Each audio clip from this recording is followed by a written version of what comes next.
So what you can also do is you can go ahead and then preview out videos easily inside of Adobe Bridge.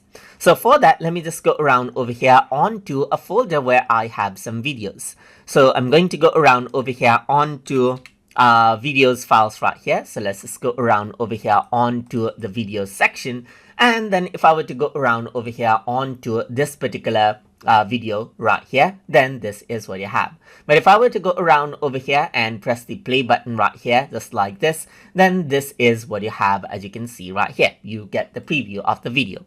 Then if I were to go around over here onto this particular video right here, then I can simply go ahead and play, and you can see that I got this video right here.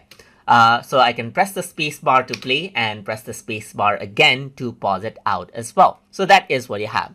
If I were to go around over here onto the preview mode, then you will be able to go around and see a bigger preview right here, and you got a video preview over here on the right hand side as well. So immediately you can see that there are the thumbnails that gets loaded, and I can press the play button and it plays out the video on the right hand side.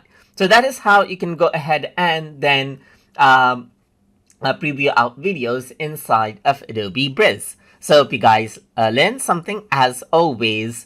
And as always, please like, comment, share, and subscribe.